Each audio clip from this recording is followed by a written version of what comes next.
All right, welcome back to Beyond the Stride. I'm your host, Lauren Cawley, and today I'm joined by Wake Forest distance standout Angelina Perez. A former Gatorade Player of the Year, Angelina made her long-awaited collegiate debut in 2024 after a medical redshirt season and transfer from Florida. Since then, she's dropped a 15:47 in the 5K and recently placed fourth at the Gans Creek Classic. Angelina, thanks so much for joining us today. How are you? I'm good. I'm so happy to be here. Awesome. Well, let's immediately kick this off with your Gans Creek performance. Fourth overall, top American in the field.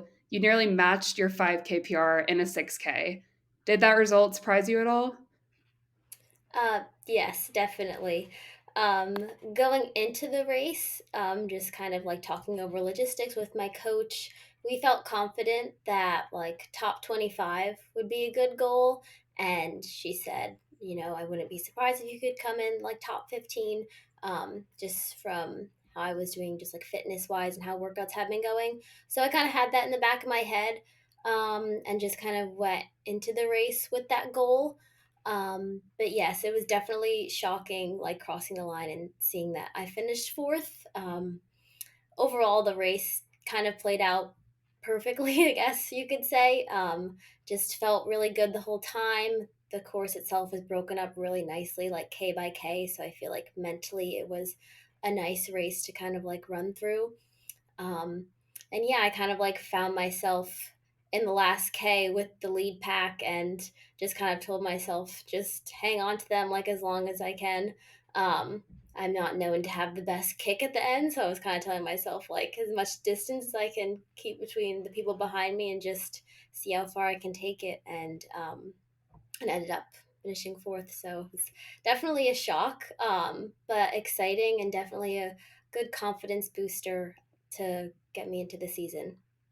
Awesome. So you mentioned the goal was top 25. So how did your coaches react to your performance? Yes, my coach was very happy. I talked to her kind of afterwards, and she said that she did have like a thought that I could be top 10, and she said that she kind of didn't want to tell me that to like add extra pressure going into it. And honestly, I'm kind of happy that she did because I feel like if she would have said like you could be top 10, that definitely would have been kind of like a weight on me, feeling like, oh, this is a big meet, like I don't see how I could possibly be in the top 10 with these runners. So I feel like not knowing that was kind of like helpful, but also knowing that I she did have the belief in me that I could do that, and it wasn't like this was like a crazy like kind of shock that was like an impossible task that like couldn't be completed again. Because it definitely meant that like where my fitness is at and everything, like I am coming into this season and can be like competitive with these other girls. Yeah, absolutely. And how did that performance compare to what you'd been feeling in training leading up to the race? Yeah, I mean, training overall had been going really well. Just kind of like looking back to workouts that we did last year and then doing them this year. Um, just feeling so much better, recovering so much faster between sessions, which is obviously like really crucial. And then I think honestly, just like my mental state, just with training and running, has been so much better, especially compared to like the track season and everything. Just I feel like I've found my love for the sport again and just like the process, which I feel like I was struggling a lot with in track season. And obviously, like not being in the best mental space can make racing feel 100 times harder, even if you are where you want to be fitness wise. So I just feel like physically and mentally, I feel like this is the strongest that I've been in years. So I feel like that's what made it kind of possible on race day and is going to keep me going the rest of the season. Yeah, that's incredible. So let's rewind a little bit. You transferred from Florida to Wake Forest ahead of the 2024 season. Looking back, what went into that decision? Yeah, I mean, there were multiple kind of components. My freshman year obviously did not go as I planned, being medically redshirted, dealing with numerous injuries, and then struggling with a pretty bad relapse from my eating disorder. I just kind of found myself that um, it ended up not being the right fit for me overall. And I think just being at a big SEC school, like coming into college, I thought was so exciting and everything that I wanted. But I think being at a smaller school has made me realize that it's just a better fit for me overall. So, kind of as I was finishing my freshman year, not in the best place overall, I decided that transferring was going to be the best decision for me and my future career um, as an athlete and just a student athlete overall. Yeah, of course. And did you take a look at any other schools during the transfer process, or was Wake Forest kind of always the front runner?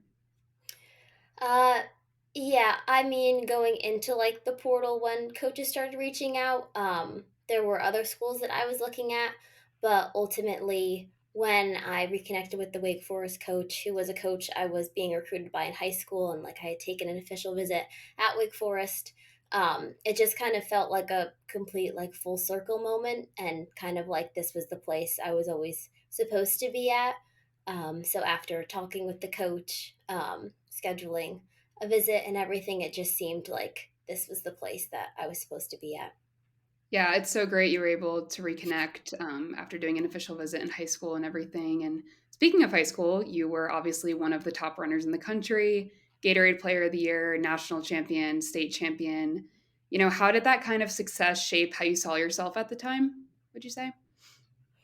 Yeah, so definitely in high school, having so much success, it um, was something that at the time I felt like it was like my whole identity was within running, and it kind of happened very fast. I started running my sophomore year, and then COVID hit. And then when I came back my junior year, I felt like that's when just everything started to click. And then school started reaching out, and it was just a very like exciting process.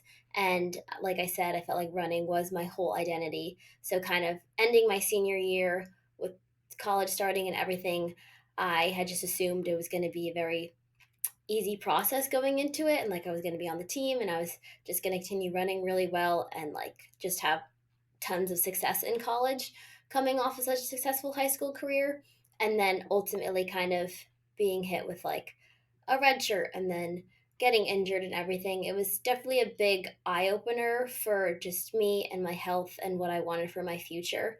um, and just recognizing that obviously running was something that I wanted to keep, but in order to do that, I needed to kind of make my health a priority first. Yeah, of course. So, to shift gears a little bit here, you've been very open about facing some tough challenges throughout your journey, whether it was injuries, transferring, and recovering from your eating disorder. So, coming through all of that, how does it feel to be back competing and rewriting this new chapter?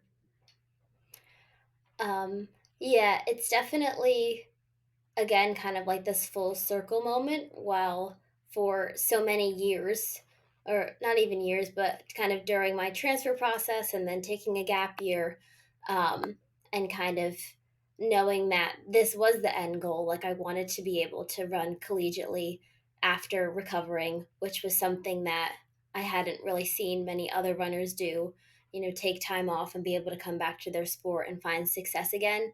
And I wanted to believe that all the hard work I was putting in to physically and mentally get better was eventually going to pay off. But I knew that it wasn't going to be an easy process. And I knew that even when I was healthy enough to start running again, um, it was really hard. Running didn't feel like it felt before. And I wasn't as fast as I wanted to be. And like little injuries did keep coming up because my body was still like healing and recovering. And even last year coming into college, it was such an adjustment period and so much newness. And while I did feel like I found some success last year, I still struggled with a lot of things from a mental standpoint. Like I said in the spring, just a lack of confidence. And I feel like while I was putting in the work and training, I just didn't feel like I was capable to compete with the runners on the line, and that I didn't belong because I had taken so much time off and my journey didn't look like theirs in college. Like I didn't believe that I would ever be able to compete and find success again. And I feel like coming into this season, I've been able to kind of, like I mentioned previously, just find my joy for running again and the sport and just remind myself of why I started in the first place. And I feel like simultaneously it led to me just to begin to enjoy the process again and kind of find that mental and physical aspect that I didn't have before. where I am just in such a healthier place overall. And I feel like that's what finally kind of allowed this click to happen. And now things are kind of falling into place like I had hoped. Um, and it's been a long journey to get here, but it's definitely rewarding to know that all the hard work that I did put in to recover is paying off now in racing and just my overall life in general. Yeah, so obviously, so much physical and emotional resilience went into this. And you mentioned, a lot of athletes won't take that kind of time off after going through something like that and be able to return. Would you say there was a moment when you thought you might not return to the sport at all? Yes, definitely. I feel like when I first decided that I wanted to transfer, I wasn't really sure if any schools were even going to reach out because I hadn't raced since high school. I had been injured the entire time at Florida, um, and I just didn't really know what my future was going to look like. Um, and ultimately, even when I decided that I was going to go to Wake, I knew that I wasn't going to be in the place to compete even the following year. So, kind of taking that gap year without running, doing some training, but also dealing with on and off injuries, I feel like every single day I would just like wake up and question if like any of this was actually going to work. Like, I was going to get to Wake, I had signed and everything, but was I going to ever be able to race there? I wasn't sure. And I honestly feel like I didn't believe it until I got here last July. And then I started my season and like I started racing again.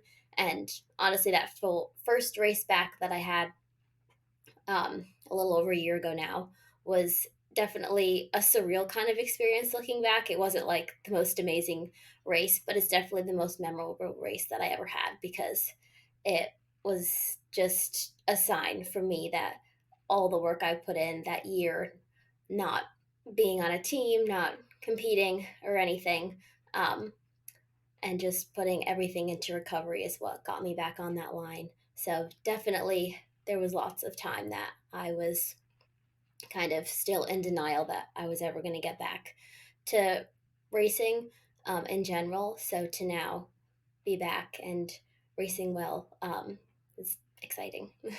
Yeah, awesome. What helped keep a small part of you still believing that you might return?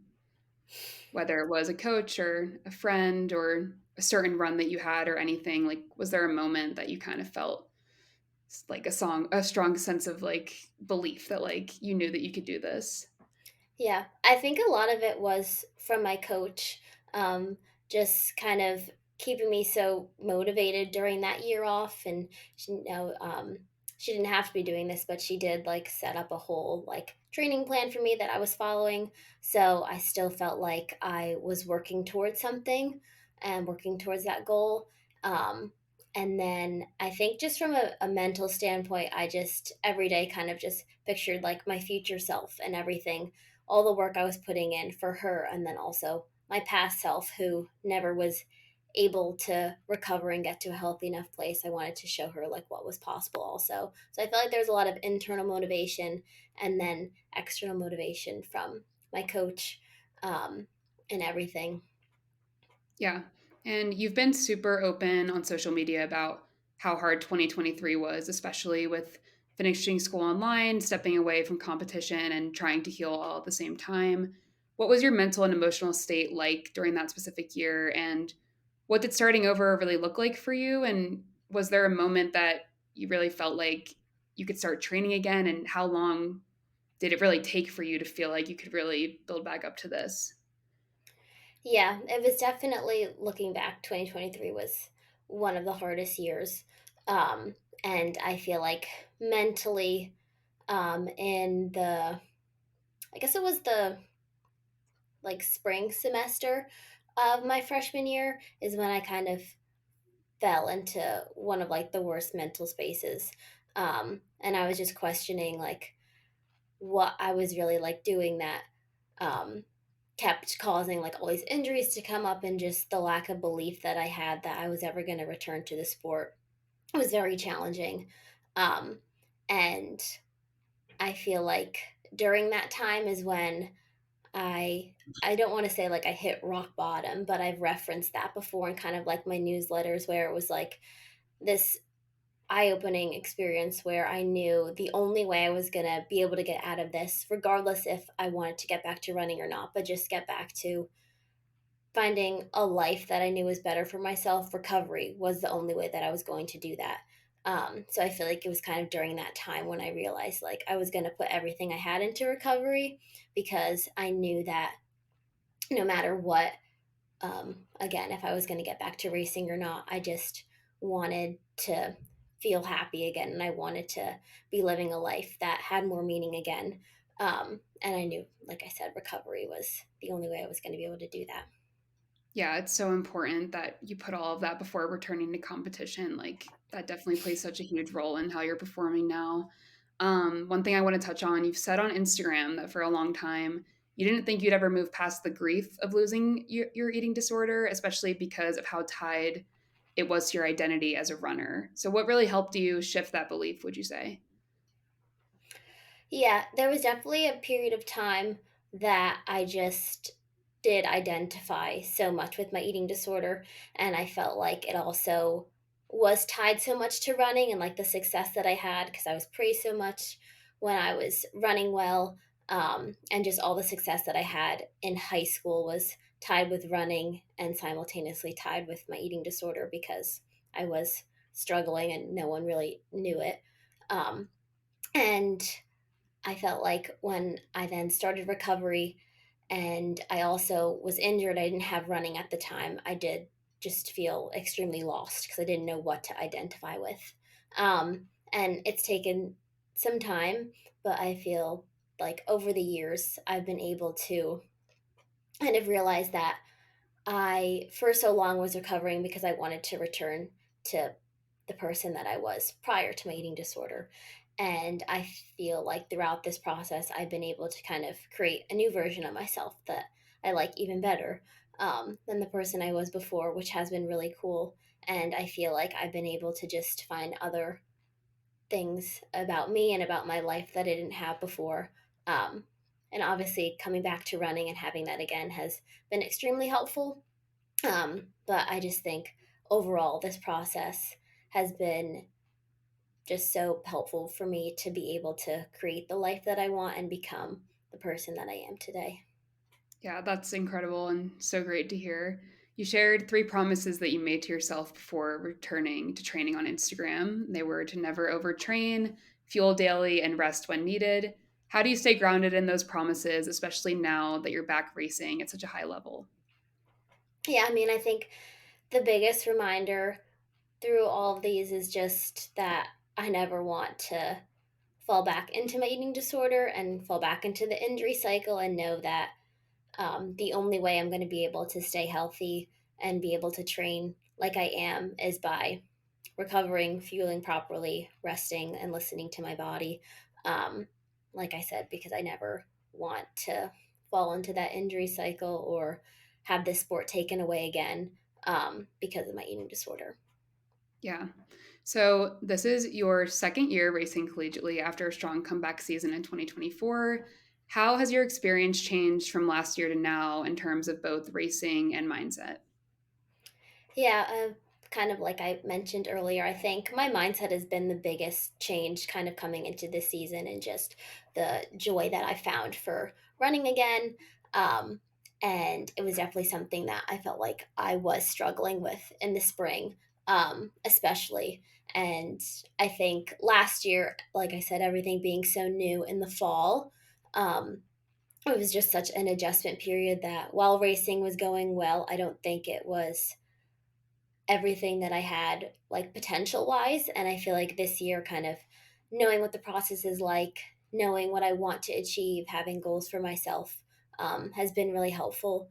And yeah, I think the biggest thing is just my mentality and the joy that I found for running again. Yeah, amazing. So you obviously had an incredible performance at Gans Creek. With that, what are your goals for the rest of the cross country season, both individually and with the team? Yeah, I mean, coming into the season, the goal always was to make it to nationals as a team, um, which is obviously most teams' goal every single year. But falling so short last year as a team and then also individually, I feel like we're even more motivated this year. Um, and to kind of come out of Gans Creek and be ranked was extremely exciting. And to just place 10th there was super exciting also. And then individually, I, coming into the season, really wanted to be an All American, which is still obviously the goal. So I think just being on that national line with my team and being an All American is definitely the end goal. Yeah, of course. You've shared your story so openly, and it's clearly resonated with you and a lot of other people. What do you hope someone listening to this takes away from your journey? Yeah, I think the biggest thing that I try to preach on my social medias all the time is just recognizing that just because your journey may look different than somebody else's doesn't mean that you can't find success. And this was something that I felt like I was trying to express through my social media accounts during the time that I was having the most difficulty believing in it. So while I was trying to have others believe in it, I was also trying to convince myself of it too. And now coming out on the other side and seeing that it is possible, um, I just hope it's even more motivating for someone else out there who may be going through something similar and doesn't think that they can come out of it, that you can, and you can be even better off because of it. Awesome. Well, Angelina, thank you so much for joining us and sharing your running journey. To everyone listening, thanks for tuning in to Beyond the Stride, and we'll see you next time.